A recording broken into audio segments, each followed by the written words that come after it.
வணக்கம், welcome to princess authentic kitchen. இன்னைக்கு என் ஃப்ரெண்ட்ஸுக்காக மரவள்ளி கூழோடு வந்திருக்கிறேன்.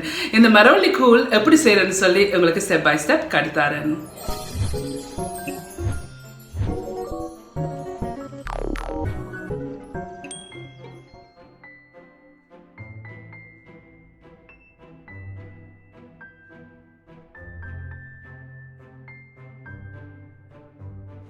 ஹீட்டை மீடியத்துக்கும் ஹைக்கும் இடையில் வச்சுக்கொண்டு இதில் சுடுதண்ணி வச்சுருக்கேன்.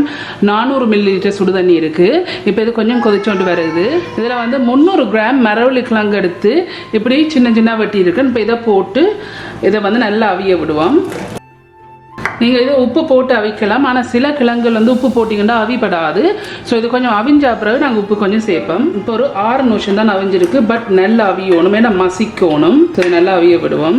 இதுக்கு உங்களுக்கு விருப்பம் என்று சொன்னால் ஏலக்காய் பவுடர் போடலாம், ஒரு 1/4 டீஸ்பூன். பட் நாங்கள் இதுக்கு நாங்கள் ஏலக்காய் பவுடர் போடுறதில்ல. பட் உங்களுக்கு வேணும்னு சொன்னால் பவுடராகவும் போடலாம், இல்லாட்டிக்கு லைட்டாக தட்டிட்டு ஏலக்காய் முழுசாக போடலாம். 12 நிமிஷமாக இது அவிஞ்சோன்னு இருக்குது. இது அவிஞ்சிட்டுது. இதில் கொஞ்சம் உப்பு 1/8 டீஸ்பூன் உப்பு இருக்குது. இந்த உப்பை இப்போ நீங்கள் சேர்க்கலாம். இந்த உப்பு போடுறது இந்த இனிப்பை தூக்கலாக காட்டுறதுக்கு. இது நல்லா மசிச்சு விடுங்கோ.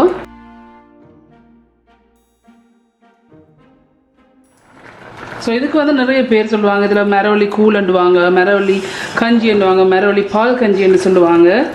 அந்த காலத்தில் இந்த இப்படி செய்து குடிப்பாங்க. ஸோ இது நல்லா மசிச்சு விடுங்கோ. இது ஒரு ஈவினிங்கில் இது ஒரு ஸ்வீட்டான டிஷ். நல்லா சாப்பிட்ட பிறகு இது ஒரு டிசர்ட்டான ஐட்டமாக செய்வாங்க ஜஃப்னால. ஸோ நான் அடுப்பை இப்போ கொஞ்சம் குறைச்சிருக்கிறேன், மீடியத்துலேருந்து கொஞ்சம் குறைச்சிருக்கிறேன். ஸோ உங்களுக்கு ஏற்ற மாதிரி இதை மசிச்சு விடலாம். நல்லா ஃபுல்லாக மசிக்கலாம்.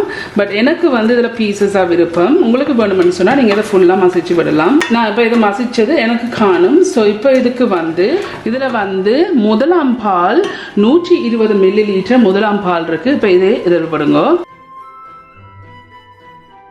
ஸோ இதை நல்லா மிக்ஸ் பண்ணி விடுங்க. இந்த பால் விட்ட பிறகு இதில் 40 ml தண்ணி இருக்குது. இந்த தண்ணி இதில் சேருங்க. இப்போ இதை நல்லா மிக்ஸ் பண்ணி விட்டுட்டு இதில் 40 கிராம் சீனி இருக்குது. உங்களுக்கு கூட வேணும்னா நீங்கள் கூட போடுங்க, குறைய வேணும்னா குறைய போடுங்க. பட் நான் இதில் 40 கிராம் போடுறேன். இதை போட்டுட்டு நல்லா மிக்ஸ் பண்ணி விடுங்க. இது ஆகலும் இறுக்கமாக குடிக்கிறதில்ல. இது லைட்லியாக தண்ணியாக தான் இது குடிக்கிறது.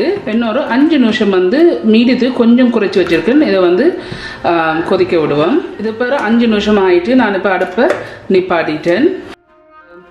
மரவள்ளி கூழ் இல்லை மரவள்ளி கஞ்சி இல்லாட்டிக்கு மரவள்ளி பால் கஞ்சி செய்து முடிஞ்சுது.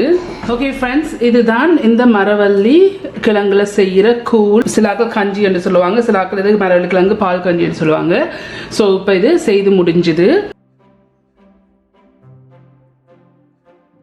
ஓகே ஃப்ரெண்ட்ஸ், இந்த மரவள்ளி கூழ்லாம் செய்து முடிஞ்சது. சூப்பராக வந்திருக்கு. நீங்கள் எல்லாரும் கண்டிப்பாக ட்ரை பண்ணி பார்த்து எப்படி இருக்குன்னு சொல்லி உங்களோட காமெண்ட்ஸ் எல்லாம் கீழே விடுங்க. உங்களுக்கு இந்த வீடியோ பிடிச்சிருந்து சொன்னால் மறக்காம தம்ஸ் அப் பண்ணுங்க. இந்த வீடியோ உங்களோட ஃப்ரெண்ட்ஸ் அண்ட் ஃபேமிலியோட ஷேர் பண்ணுங்க.